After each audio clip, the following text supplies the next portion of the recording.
Dice, mis hermanos, retomamos y seguimos con esa idea del cristiano. Está todavía en el palacio hermoso, pero ya está preparándose para salir. Ya descansaron después de una noche linda de comunión, de compartir, de hospitalidad, de amor. Pero ahora, en el próximo día, ya está listo para seguir su camino. Y ese camino es una bajada hacia el valle de humillación. Como dijimos, la vida cristiana, especialmente aquí en el libro, vemos eso. Es una vida de dificultad, refresco. Dificultad, descanso. Dificultad, descanso. Después de varias clases de tentación, varias dificultades y causas de temor y también luchando con la culpa por sus propias fallas, Cristiano por fin encuentra un poco de alivio y descanso en el palacio hermoso. El palacio hermoso es una figura de la obra de santificación del Espíritu Santo que hace tanto en el creyente individual como a través de la comunión de los santos. Cristiano recibe lo que necesitaba para seguir adelante. Y habiendo sido aliviado, refrescado, enseñado, animado y equipado, sale del palacio hermoso, animado y equipado para la batalla. Advertido una vez más a velar, acompañado y buscando la compañía de otros peregrinos también. Después de haberle detenido por varios días para mostrarle algunas cosas gloriosas de Cristo, la fidelidad de Dios y las acciones valientes de muchos santos en el pasado, Cristiano por fin decide retomar su viaje. Entonces las vírgenes de la casa le llevan una vez más a la armería para darle armadura, sabiendo las luchas terribles que iba a enfrentar en su viaje. Además, Cristiano pregunta sobre otros peregrinos en el camino. Escucha del portero que un hombre de su propia ciudad, un hombre fiel, había pasado por ahí hace poco. Por lo tanto, Cristiano seguía su marcha con la esperanza de poder alcanzar a su hermano y disfrutar de camino juntos. Y finalmente vemos que caridad, prudencia y piedad salen con Cristiano para acompañarlo hasta donde puedan. La próxima parada en su viaje es el valle de humillación. Aunque el camino es una bajada y se espera que será más fácil que la subida por la colina de dificultad que ya había pasado, Cristiano ha aprendido que no debe tomarlo por sentado y debe siempre velar y andar cuidadosamente. Uno puede pensar, ¿cierto? Una bajada, ¿cierto? Vamos bien, voy avanzando rápidamente. Pero ¿qué sucede cuando uno hace eso? Se tropieza. Ya me pareció difícil la subida. La bajada no debe ser menos peligrosa. Prudencia dice, es verdad, para un hombre resulta sin duda peligroso descender el valle de humillación, que es a donde vas ahora. Es difícil no tener algún tropiezo. Por eso hemos salido para acompañarte. Entonces dice el narrador, bajo pues con mucha cautela, pero no sin tropezar más de una vez. Pero aunque el cristiano había encontrado muchos peligros y dificultades en su camino hacia el palacio hermoso, y empezó de nuevo su camino con nuevas fuerzas, pero con nuevas dificultades. Sin embargo, ninguna de esas dificultades se puede comparar con las que se encuentra en los próximos lugares, en el valle de humillación y el valle sombra de muerte, que vamos a ver en la próxima clase. Estos dos valles representan dos realidades difíciles, pero comunes para la vida cristiana. Lo que el cristiano encuentra en el valle de humillación es la realidad de la guerra espiritual. Y el valle de sombra de muerte representa la angustia, tormenta, incluso depresión y ataques internos del enemigo que frecuentemente pueden caerles a los cristianos. Entonces, uno es el ataque externo de enemigos, del diablo, de la guerra espiritual. Y otro es esas cosas internas de tormenta, de angustia, de aflicción, que pueden causar depresión y dolor. Poco después de entrar en el valle de la humillación, Cristiano se encuentra con un terrible demonio, quien viene para detenerlo en su viaje y volverle a su propio servicio en la ciudad de destrucción o matarlo. Se presenta como Señor de la ciudad de destrucción. Vemos en esta historia tres partes clave: su descripción, sus tácticas y su derrote. En esa historia vemos la realidad de lo que Pablo dice, que nuestra lucha no es contra sangre y carne, sino contra principados, contra potestades, contra los poderes de este mundo de tinieblas, contra las huestes espirituales de maldad en las regiones celestiales. Los cristianos sufren constantemente en esta vida como si fueran ataques del diablo y sus demonios mismos. Dios no hablaría de esa guerra y la necesidad de ponerse la armadura de Dios si los cristianos no tuvieran que pelear.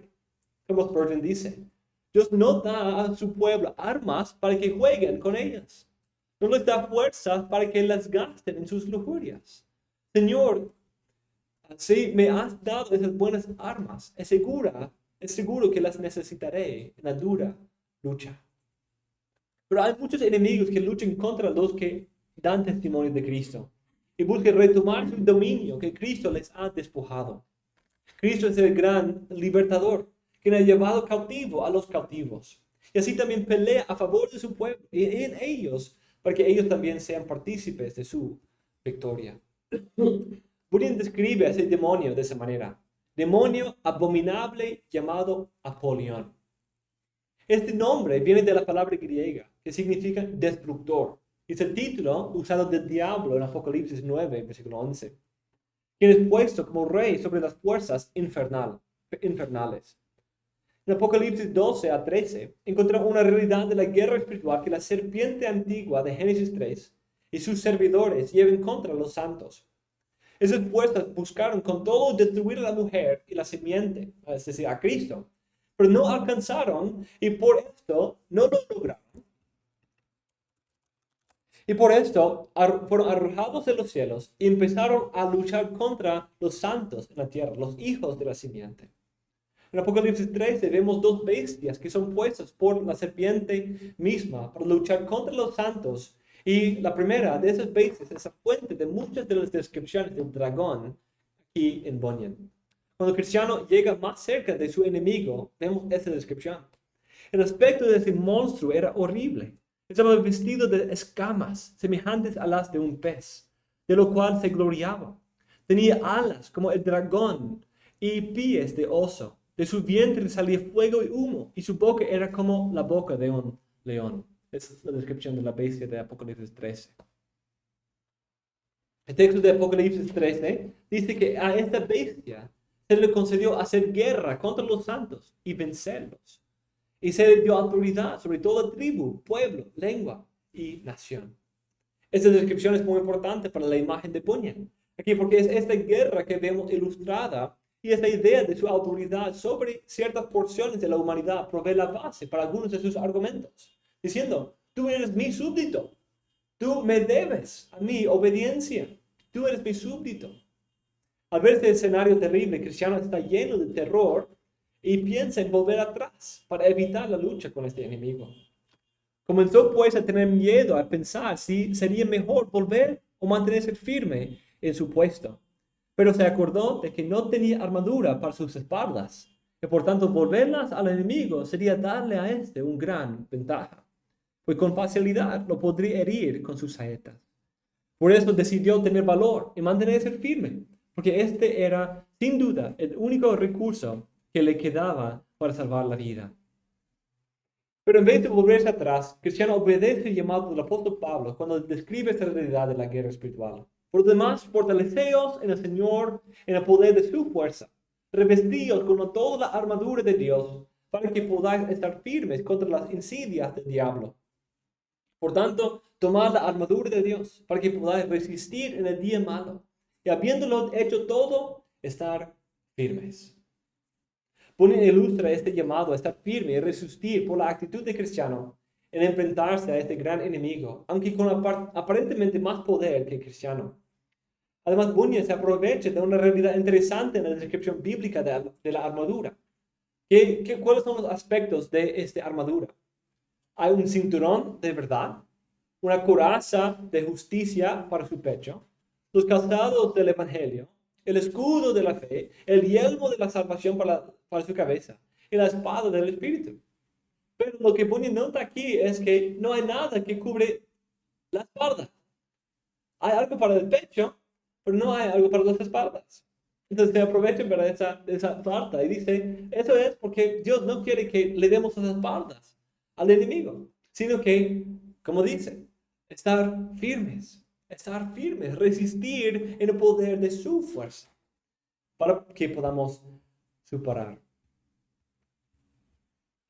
Como cristianos, los cristianos también tienen que enfrentar esta guerra espiritual a lo largo de su vida, aunque en momentos es más evidente y feroz que en otros. Bonnie no está describiendo una realidad ajena, sino algo común a todos los cristianos, y algo que él mismo tuvo que enfrentar. Por lo tanto, esta descripción de las tácticas y derrotas del enemigo fluye de su propia experiencia y su propia reflexión en los pasajes bíblicos que hablan de esto, como Efesios 6. Por lo tanto, sería muy útil para nosotros considerar las tácticas del enemigo en esta historia y también la manera en que cristiano lo puede derrotar. La primera táctica del enemigo en esta escena es apelar a su propia autoridad y servicio que Cristiano antes había ofrecido a Apolión. Como vimos en Apocalipsis 13, a este país se le concedió cierta autoridad sobre los pecadores. Son sus hijos en un sentido, ¿cierto? Como Caín era del malvado. Otros pasajes también describen a Satanás de esta manera. 2 Corintios 4, el Dios de este mundo, que ha cegado las mentes de los incrédulos. Efesios 2 habla del príncipe de la potestad del aire, conforme a que los pecadores anden y quien sigue obrando en los hijos de los desobedientes. También 2 Timoteo 2 habla de que los pecadores están cautivos del diablo para hacer su voluntad. Es una realidad común en las escrituras. Entonces, cuando Apolión se entera de que Cristiano era de la ciudad de destrucción, Apolión afirma que esa ciudad estaba bajo su control y dominio. Y por eso Cristiano era uno de sus súbditos.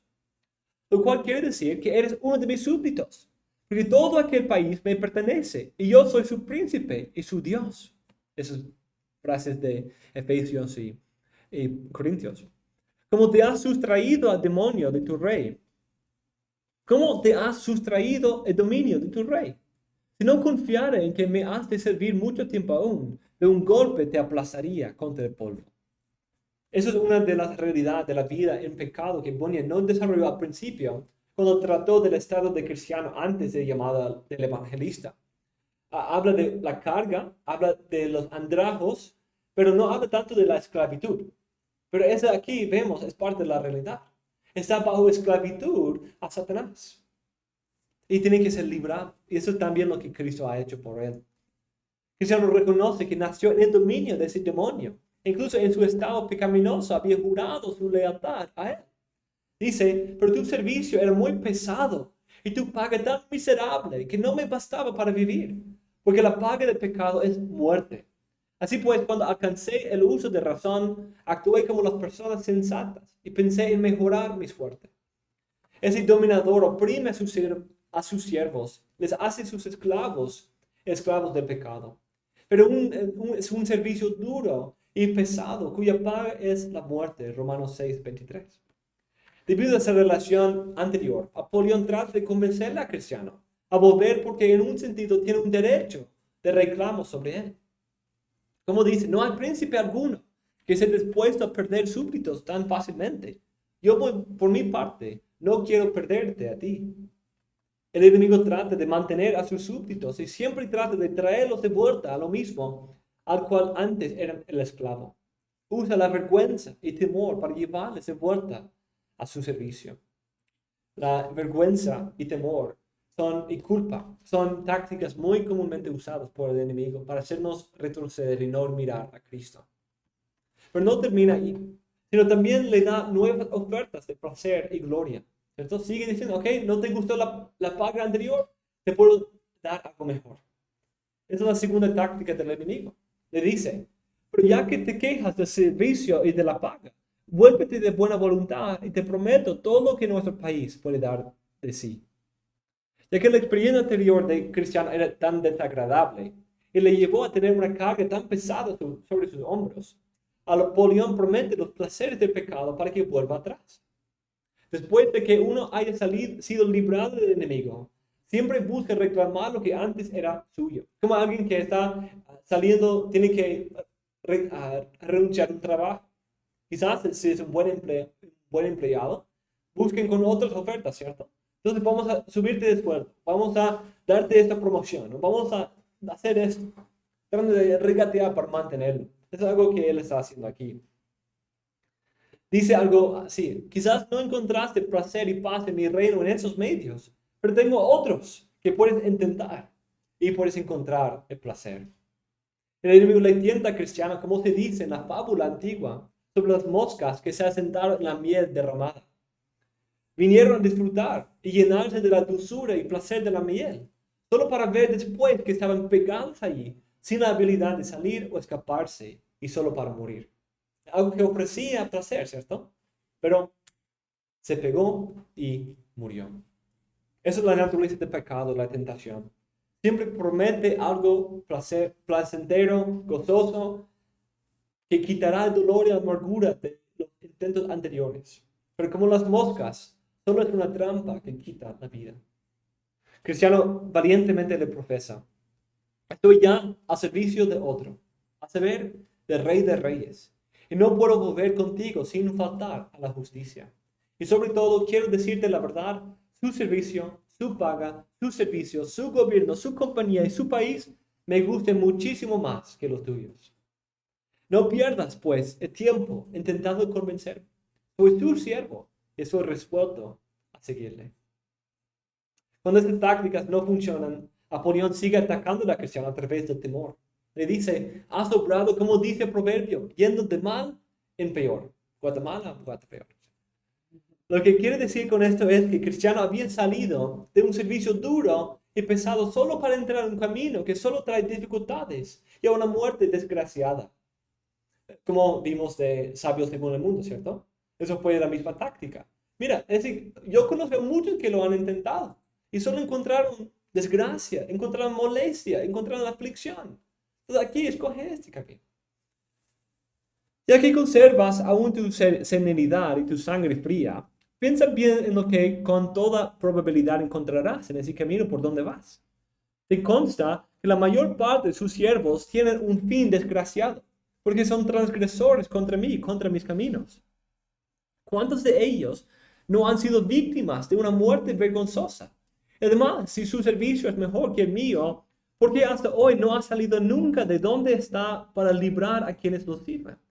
Yo, por el contrario, muchas veces, según pueda atestiguar al mundo entero, he librado de sus manos y de los suyos, ya sea por medio de poder o de fraude, a quienes me servían fielmente, aun estando ellos bajo su poder. Y te prometo que a ti también te libraré. Escuchen lo que está diciendo, ¿cierto? Yo conozco a muchos que seguían ese camino y solo encontraron dolor y pena y una muerte vergonzosa. Pero con mis tácticas yo he podido librarles. Y es cierto, ¿cierto? Que a veces el pecado es algo que produce más prosperidad, más éxito, una vida más placentera que la justicia. La Biblia consistentemente dice eso. La justicia no es el camino que quieres escoger si estás buscando una vida fácil. Si estás buscando tu mejor vida ahora, no es el camino del Señor. Y eso es lo que están diciendo. Mira, yo tengo una vida mejor. Incluso yo he librado de aflicción a muchos. Y a través de fraude, a través de fuerza y poder, a través de engaño, uno puede lograr mucho éxito y librarse de mucha aflicción y disfrutar de muchos lujos en este mundo. Pero con justicia, con una profesión de Cristo, dar testimonio de Él, vivir santamente. Los que vivirán piadosamente en Cristo serán perseguidos. Pero el cristiano responde a esa táctica del enemigo con un entendimiento de las intenciones de Cristo, de usar estas pruebas para pulir nuestra fe y amor, y también por su esperanza en las glorias eternas. Dice: mi mente no es ser libre de la aflicción aquí. Yo estoy buscando, es pasión, paciencia, ¿cierto? Puedo librarte ahora y darte un poco de gozo ahora, o Él, mostrando paciencia, está buscando lo futuro. Dice: su retraso actual en cuanto a librarlos es el cierto para probar el amor que le tienen y ver si han de permanecerle fieles hasta el final.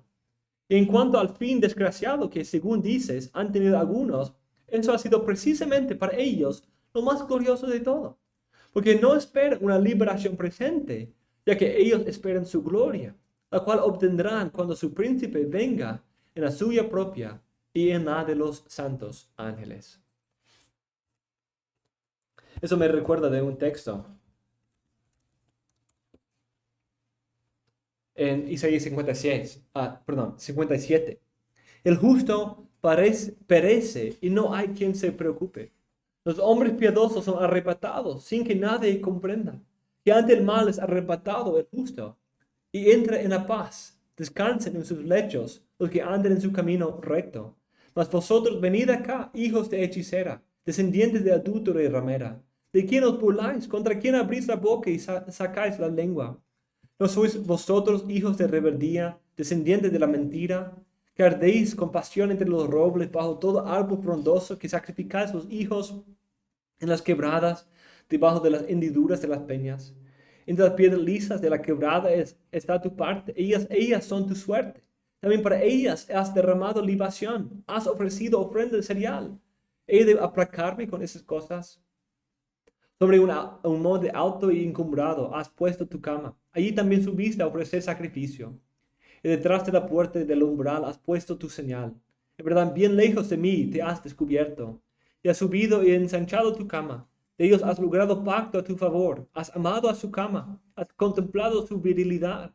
Has ido al rey con ungüento y has multiplicado tus perfumes. Has enviado tus emisarios a gran distancia y los has hecho descender a Seol. Te cansaste por lo largo de tu camino, pero no dijiste, no hay esperanza. Hallaste nuevas fuerzas. Por eso no desfalleciste. Entonces vemos esa idea de que los justos perecen, pero se despierten en paz. Ellos desaparecen aquí, pero entran en paz. Pero los pecadores, ellos encuentran al Seol, se bajan al Seol cuando están disfrutando del placer y de la prosperidad de sus pecados. Estas primeras tres tácticas apelan al remanente pecaminoso dentro del cristiano. El cristiano siempre tiene presente lo mucho que había gastado en el mundo y en el servicio al pecado. Y la carne sigue deseando esos tipos de placeres que el pecado ofrece. Por eso el diablo viene para tentar, por llamarles de vuelta a su servicio, ofrecerles cosas mejores de lo que tuvieron antes, ofrecerles cosas mejores de lo que recibirían temporalmente en el servicio de Cristo. En esencia, las tácticas son estas. Ya eres mi siervo, vuelve a mi servicio. Si el pecado no te satisfizo, ahora te puedo dar aún más. Si sigues en este camino vas a sufrir. Evites el sufrimiento por volverte atrás. Con esto, Napoleón introduce una cuarta táctica. Golpea su conciencia. El diablo muchas veces usa la conciencia sensible de los cristianos y la fuerza de la ley para atacar y destruir a los cristianos. Es como una persona abusiva. Las personas abusivas son las personas que tienen la conciencia endurecida, ¿cierto? Porque por eso pueden hacer daño a otras personas sin ser afectados, porque su conciencia es endurecida. Pero normalmente la persona abusada tiene una conciencia más sensible porque no ha pasado por todo el proceso de endurecer su conciencia. Y la persona abusiva se aprovecha de esa conciencia sensible para someter aún más y manipular aún más a la persona. Cuando un esposo que abusa a su esposa, normalmente es la esposa que siente peor por sus pecados que el esposo. Entonces sigue ahí, sigue sometiéndose, sigue soportando el abuso, porque ella está sensible de sus pecados y sensible de las acusaciones falsas del esposo que él usa para manipular, cuando él no ve nada en lo malo de lo que él está haciendo. Esa es la táctica aquí del diablo. Las primeras tres tácticas atacan el remanente del pecado. Pero esta táctica ataca la debilidad de la fe del cristiano y la hace dudar de la misericordia y perdón de Dios ofrecidos en el Evangelio. Le hace pensar que por sus pecados no habrá perdón y no alcanzará esas glorias eternas que espera. Le dice al cristiano que no va a recibir esas cosas que espera porque ya ha fallado el rey de muchas maneras.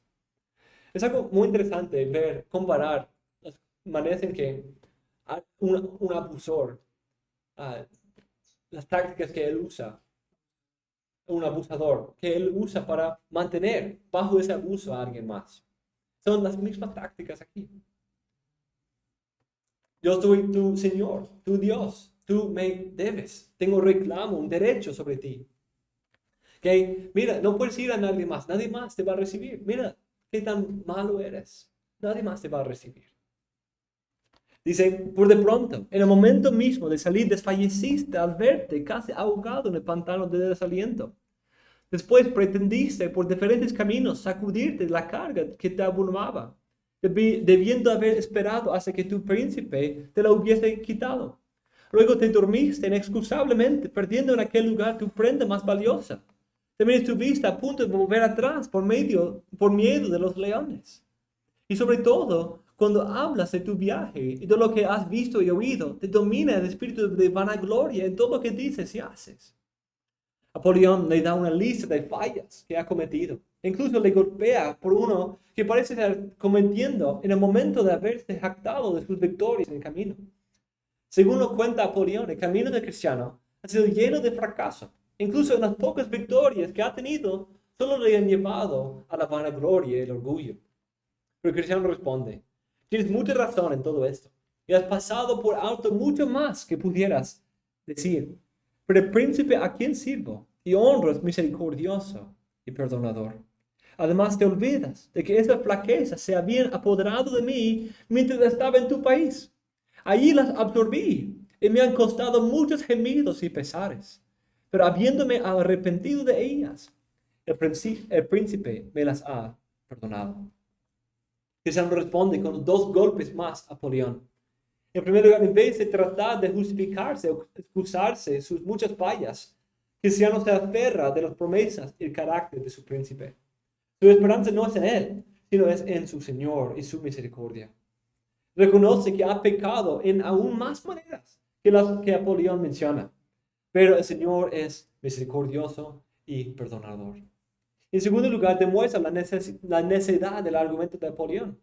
Apolión intenta hacerle volver por golpear su conciencia, pero el cristiano dice que todas las flaquezas que golpean su conciencia son culpa de él. Son algo que aprendió de él. La mentira aprendió de él. El odio aprendió de él. Entonces, ¿cómo vas a volver a él que causó esa carga en su conciencia al principio? El volver no le librará de esas debilidades, sino solo asegurará su paga final de muerte. Pero espera en que su príncipe le ayudará y le perdonará mientras siga arrepintiéndose en su camino. Con esto Apolión se enfureció y la lucha verdadera empezó. El enemigo empezó a lanzar todos sus dardos y saetas a Cristiano para matarlo y impedir su avance en el camino. La batalla era muy feroz. Bunyan lo describe de esa manera. No creas que te temo en esta materia. Prepárate para morir, porque te juro por mi infernal caverna que no pasarás. Aquí derramaré tu alma. En el acto arrojó con gran furia un dardo encendido contra su pecho. Pero teniendo un escudo en la mano, Cristiano lo interpuso y evitó el peligro.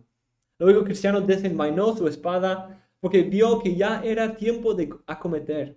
Y Apolión se lanzó sobre él arrojando una lluvia de dardos tan espesa como el granizo, hasta el punto de que, a pesar de sus esfuerzos, Cristiano salió herido en la cabeza, las manos y los pies, lo cual le hizo retroceder un poco. Apolión aprovechó esa circunstancia, cometió con nuevos bríos, pero Cristiano, recobrándose, resistió tan valientemente como pudo. Ese furioso combate duró cerca de mediodía, hasta que a Cristiano casi se le agotaron las fuerzas, porque a causa de sus heridas se iba sintiendo cada vez más débil. Eso nos muestra otra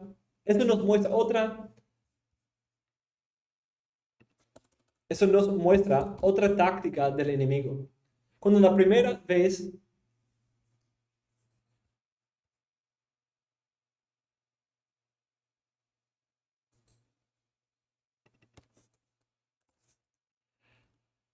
cuando su primer intento no le vence al Cristiano, trata de abrumarlo con un bombardeo de ataques consistentes y feroces que dejan al Cristiano lastimado y herido. Pero con el escudo de la fe y la espada de la palabra, Cristiano seguía en la lucha. Y al final introdujo una táctica final de quitarle la espada a Cristiano. Mientras Cristiano podía acudir a la fuerza de la palabra de Dios para refutarle al enemigo, combatir sus ataques, consolar su alma con las promesas del Señor, Apolión buscaba quitarle la espada de las manos. E incluso lo logró en un momento. Apolión no desaprovechó esa ventaja y le cometió no ya con dardos, sino cuerpo a cuerpo, siendo tan terrible la embestida que Cristiano perdió la espada. Ahora ya eres mío, profirió Apolión, oprimiéndole tan fuertemente a decir esto que casi lo ahogó. Eso es una realidad que el gran reformador Martín Lutero, quien era un autor favorito de Bunyan, describe de su propia experiencia. Cuando estamos en el campo y luchamos contra el diablo, ¿cómo entonces nos basta decir, esta es la palabra de Dios? Porque una de las artes del demonio es despojarnos de nuestras armas, especialmente cuando nos aterroriza y asusta sin darse cuenta. Tales trucos ha hecho a menudo conmigo. Sabe que mi corazón ora sin cesar el Padre Nuestro, y sin embargo con frecuencia me acosta como si me hubiera olvidado de orar. El diablo es un enemigo que quiere arrancarnos la espada de las manos. Por eso debemos orar continuamente y decir, Padre Celestial, ayúdanos. Si alguna vez ha visto una película en que se ve una escena de una pelea con espadas, sabe que cuando uno pierde la espada ya es el final, ¿cierto? Ya perdió. O normalmente lo que sucede es, ya uno puede hacer una maniobra y termina con las dos espadas. Y sabes que ya terminó la pelea. Cuando uno tiene la espada quitada de su mano, ya no queda mucho que pueda hacer. Esa es la táctica del diablo también en esta guerra espiritual contra los cristianos. Lo que guarda, defiende y alimenta la fe de los cristianos es principalmente la palabra de Dios. Es la espada del Espíritu. Por lo tanto, el diablo intenta quitarnos la espada de la palabra para que perdamos la esperanza y nuestra fe decaiga en medio de nuestros ataques abrumadores. Pero Cristo nos dio el ejemplo que cuando el enemigo vino a él para atacarle, volvió la espada poderosa de está escrito para combatir contra el enemigo. Eso es también la pieza fundamental de la armadura de Dios cuando Pablo la describe en Efesios 6:17. La palabra de Dios es útil para enseñar, corregir y hacer el hombre de Dios completo y perfectamente equipado para toda buena obra. Por lo tanto, cuando el enemigo viene a nosotros para atacar, es clave que resistamos con el poder de la palabra. Ese es el principio que Bunyan aquí nos modela. Cristiano logró recobrar su espada y con ella ganar la batalla. Cristiano empezaba ya a desesperar de su vida, pero quiso Dios que en el momento de dar a Apolión el golpe de gracia, aquel asiera la espada del suelo con sorprendente ligereza y exclamase, tú, enemigo mío, no te alegres en mí, porque aunque caí, me levantaré. Miqueas 7. Y le dio una mortal estocada que lo hizo retroceder como quien ha recibido el golpe final. Al verlo, Cristiano cobró nuevos brillos y cometió de nuevo diciendo, antes en todas esas cosas somos más que vencedores por medio de aquel que nos amó. Romanos 8. Entonces Apolión abrió sus alas de dragón y huyó apresuradamente. Cristiano no lo volvió a ver más. Donde como el simbolismo, ¿cierto? El arte aquí. Que la espada representa la palabra y cuando está golpeando, está citando la escritura. Aunque fue larga y dura la batalla, Cristo le dio la victoria a su siervo. Nadie que no haya visto o escuchado como yo hice este combate puede hacerse una idea de cuán espantosos y terribles eran los gritos y bramidos de Apolión, que hablaba como dragón. Y por otra parte, que suspiros y gemidos tan lastimeros le brotaban del corazón a Cristiano.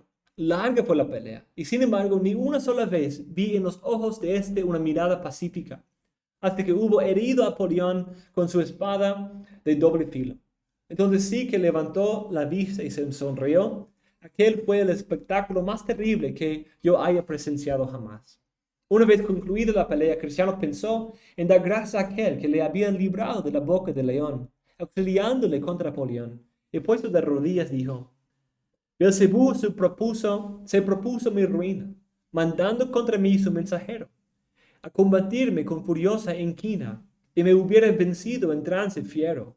Mas me ayudó quien todo lo domina, y así puede ahuyentarle con mi astero. A mi Señor le debo la victoria, y gracias le tributo, loor y gloria. Esa es la realidad gloriosa de la participación de los cristianos en la victoria de Cristo. Cristo lo ha vencido para redimir a su pueblo de su dominio, pero también lo ha vencido para dar a su pueblo victoria en medio de la guerra espiritual. Cristo lo ha vencido, pero también su muerte, su victoria es eficiente para darnos a nosotros también y obrar en nosotros la victoria. Como Pablo dijo, el Dios de paz aplastará pronto a Satanás debajo de vuestros pies. O en otro pasaje, pero gracias a Dios que en Cristo siempre nos lleva en triunfo. Esta escena también demuestra la verdad de lo que Santiago y Pedro dicen. Por tanto, someteos a Dios, resistid pues al diablo y huirá de vosotros. O sed de espíritu sobrio, estad alerta, pues vuestro adversario diablo anda al acecho como león rugiente buscando a quien devorar. Pero resistidle, firmes en la fe, sabiendo que las mismas experiencias de sufrimiento se van cumpliendo en vuestros hermanos en todo el mundo. Y después de que hayáis sufrido un poco de tiempo, el Dios de toda gracia, que os llamó a su gloria eterna en Cristo, Él mismo os perfeccionará, afirmará, fortalecerá y establecerá. Esa realidad de la guerra espiritual es común a todos los creyentes, pero también son las promesas de victoria. Esta victoria no depende de nuestras fuerzas, sino del poder de aquel quien vive en nosotros y la perfección de la obra de aquel quien se entregó por nosotros. Debido a la obra de Cristo, la simiente de la mujer, quien aplastó la cabeza de la serpiente, y la obra continua del Espíritu Santo en nosotros, y las promesas duraderas y permanentes de Dios, hay gran esperanza en medio de los momentos más tenaces y feroces de la guerra espiritual. Esas victorias sirven como la primicia de la victoria y gloria finales que un día disfrutaremos. Eso también es lo que el cristiano experimentó. Entonces, una mano misericordiosa le alargó algunas hojas del árbol de la vida. El cristiano las aplicó a las heridas que había recibido en la batalla y quedó curado al instante. Después se sentó en aquel sitio para comer pan y beber de la botella que le habían dado poco antes. Entonces viene, y en medio de eso, el Señor mismo viene en compasión y para sanar sus heridas, le da del árbol de la vida que está en la ciudad celestial. Le da un poco, una primicia de la sanidad perfecta que un día tendrá, de esa curación perfecta, esa liberación final. Ese también le aumentó aún más la vigilancia. Como hemos visto, el llamado a velar ha sido constante en la vida del cristiano. Y ahora ha visto de cerca la necesidad de velar y qué tan duro es cuando uno no vela. Imagínate el ir y ser atacado por sorpresa, el ser sorprendido en una emboscada. Habría sido fatal. Imagínense estando dormidos como presunción y simplicidad. Pero habiendo vencido un enemigo, no se bajó las defensas, sino seguía velando aún más. Así refrescado, prosiguió su camino con la espada desnuda en la mano, por si algún otro enemigo le salía al paso. Pero no encontró ya oposición en todo aquel viaje, en aquel valle. Esa es otra táctica del enemigo. Intenta engañarnos por hacernos pensar que ya hemos vencido, ¿cierto? Que ya hemos vencido. Ya no somos vulnerables, ya los vencí. Y bajamos las defensas. Ya envainamos la espada. Ya nos exponemos, nos hacemos vulnerables. Entonces, para resumir esas tácticas, busca reclamar a aquellos que eran antes sus siervos. Da promesa de mayor gozo y placer de lo disfrutado anteriormente en el pecado. La promesa para escaparse del sufrimiento que acompaña la vida cristiana. Golpea la conciencia por enfatizar la ley y negar la misericordia de Dios. Busca agotar a los cristianos por un bombardeo de ataques. Intenta quitarles la espada de sus manos para que estén vacíos sin la palabra de Dios. Busca dejarles con un sentido de seguridad y victoria, para que bajen sus defensas por volver luego cuando estén vulnerables. En esta escena vemos esas 7 tácticas que el enemigo frecuentemente usa en su guerra contra los santos, pero también vemos las gloriosas promesas de victoria. Por lo tanto, debemos considerar nuestras propias almas, la manera en que quizás el enemigo esté usando una de esas tácticas en nuestras propias vidas. Vivimos en medio de un campo de batalla y no podemos dejar de velar y ser sobrios como el Señor enjaulado. El sueño espiritual, la distracción, la autosuficiencia, el descuido de esa armadura nos dejarán vulnerables a sus ataques. Por lo tanto, no debemos considerar solamente las tácticas que está usando, sino debemos considerar dónde estamos vulnerables, las maneras en que estamos exponiendo más peligro a sus ataques. Debemos recorrer las murallas de nuestro corazón para ver si hay lugares vulnerables, si hay huecos, si hay fisuras, hay fallas en la muralla, y buscar asegurarlos con la palabra del Señor. Además, debemos considerar como nuestros hermanos también están vulnerables o atacados y buscar ayudarles en medio de su guerra. Cristiano tuvo que enfrentar este valle a solas.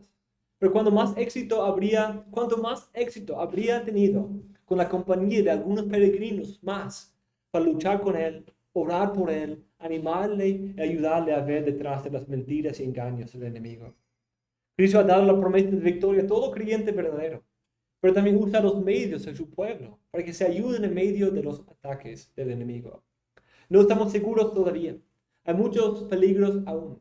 Debemos siempre velar y ser sobrios y entender las tácticas del enemigo. Nosotros no desconocemos sus artimañas, ¿cierto?